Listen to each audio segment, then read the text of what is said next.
you doing here, honey? You're not even old enough to know how bad life gets. Obviously, Doctor. You've never been a 13-year-old girl. Hello everyone, and for today's movie review I'm going to be doing The Virgin Suicides. I recently watched it like a month ago and I loved it so much and I thought this was the perfect film to do like a review on.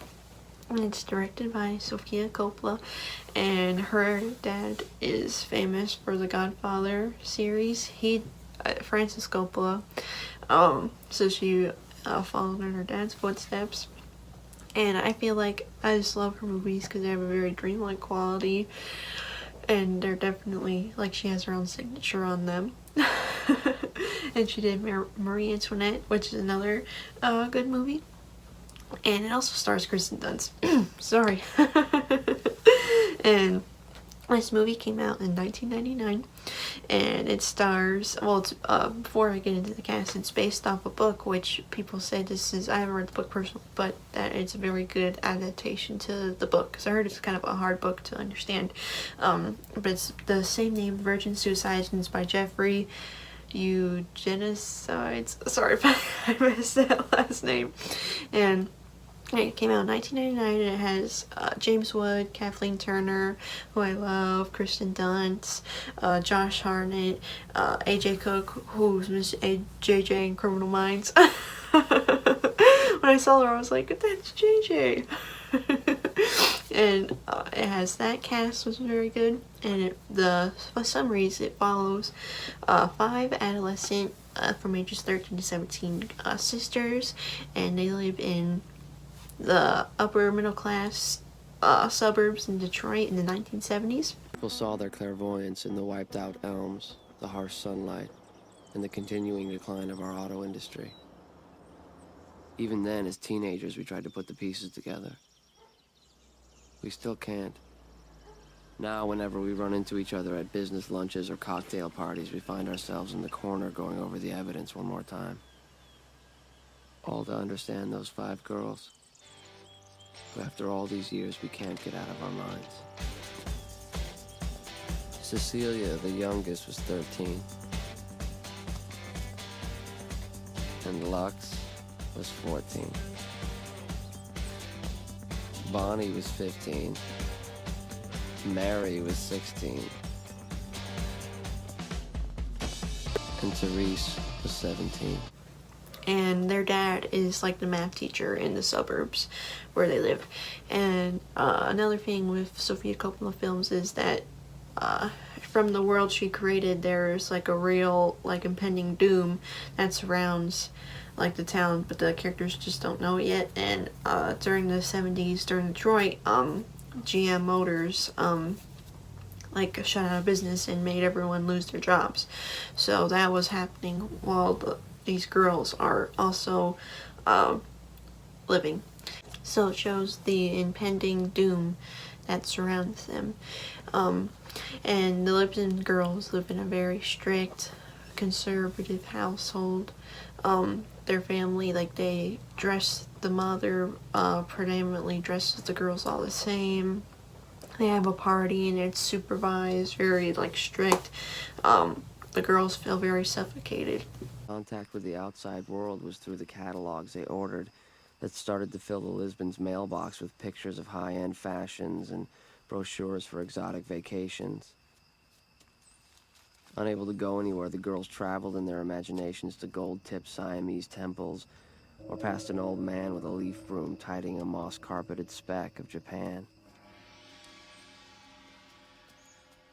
We ordered the same catalogs, and flipping through the pages, we hiked through dusty passes with the girls, stopping every now and then to help them with their backpacks, placing our hands on their warm, moist shoulders, and gazing off at papaya sunsets. We drank tea with them in a water pavilion. We did whatever we wanted. And this film deals with suicide, obviously, with the name, and other dark topics. So this isn't this is a very triggering film, so I wouldn't suggest watching it if you are triggered by stuff like that. but it deals with very like dark topics, and it deals with, like, I believe one of the central messages is the idea of teenage girls, which they are from what they actually are, because the other plot point is that these boys, 4 boys, are like obsessed with them and trying to understand them, and they read like their diaries and they have all these theories about them, but once they actually read the diaries, it's just mundane stuff, and they create like a mystery around these girls, but they never actually try to talk to them, try to fully understand them. And there are always the girls, cinematography is beautiful in this film, but they're always surrounded by like a heavenly glow and very dreamlike. So they're very, it's the idea of them rather what they actually are. And it deals, one of the main like climaxes or inciting incidents is when Cecilia, the youngest sister, the sisters, it's Cecilia, Lux, Bonnie, Mary, and Therese. And they're all blonde, ages 13 through 17, and Lux is kind of like the outlier, I think, because she's the one that like kind of ventures off from her like strict household, because she meets Trip and she gets in a fling with him on the football field, and she's the one that's like very like dares to do stuff different, so she's definitely the outlier in the family. What we have here is a dreamer, someone completely out of touch with reality.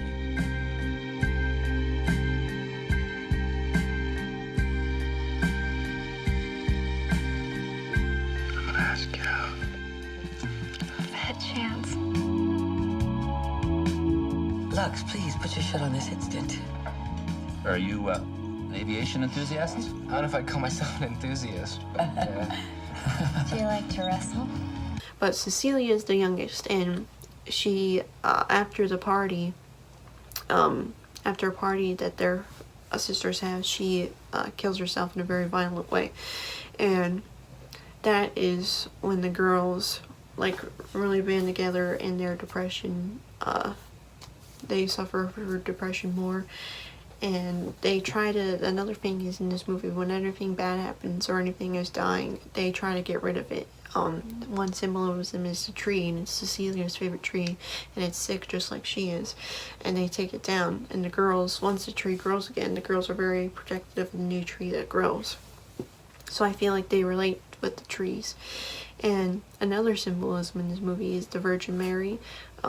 Whenever anything like bad happens, there's like a Virgin Mary like playing card, and that also foreshadows the girls' eventually impending doom. And this film is really interesting. I've never seen a film like this before, even though it deals with very sad topics. I feel like there's a good balance of like light and dark in this film, and I really like Sofia Coppola's like directing style too. And yeah, I really enjoyed this film. I watched it a couple times. But I hope everyone has a good Thanksgiving. I hope everyone stays safe during this time, and have a lovely rest of the week, and enjoy your week.